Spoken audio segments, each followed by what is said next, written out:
बच्चों, कैसे हैं आप सभी? मैं आशा करती हूँ सभी लोग स्वस्थ और प्रसन्न होंगे। आज हम हमारा पाठ स्वार्थी मित्र, जो कि एक शिक्षाप्रद कहानी है, उसे पढ़ेंगे और समझेंगे। तो आइए शुरू करते हैं इस पाठ को। यह है पाठ 12, स्वार्थी मित्र। एक ऊंट और एक सियार आपस में गहरे मित्र यानी गहरे अच्छे दोस्त थे। हमेशा साथ साथ रहा करते थे।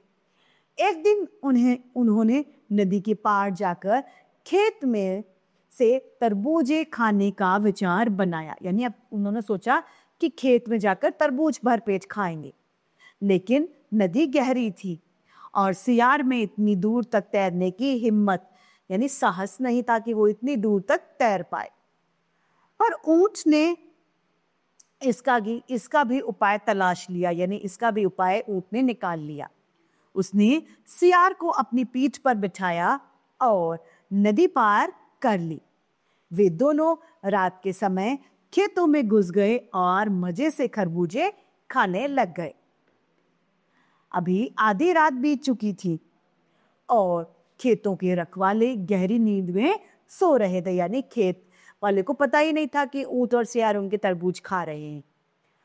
ऊंट और सियार बिना किसी रुकावट के तरबूजे खाते रहे, लेकिन सियार का पेट ही कितना, यानी सियार का पेट थोड़ा सा होता है।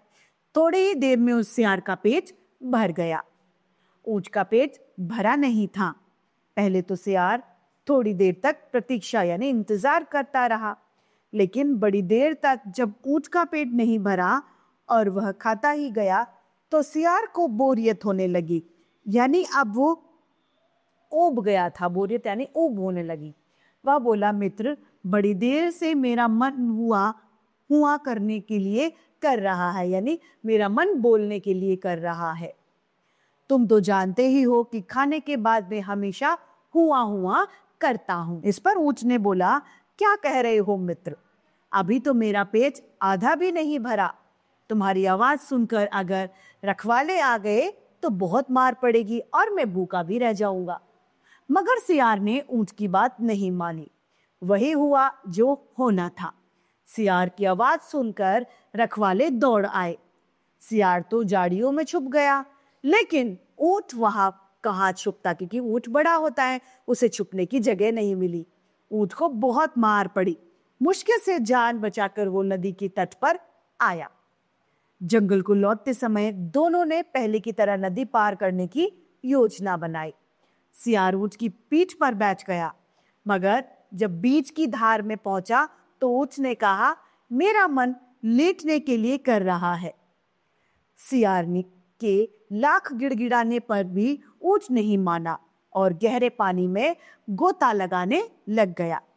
स्वार्थी यानी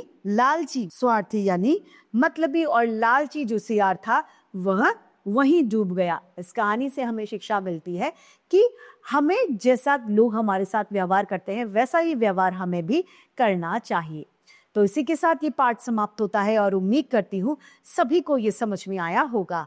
आज के लिए इतना ही, फिर मिलते हैं। धन्यवाद।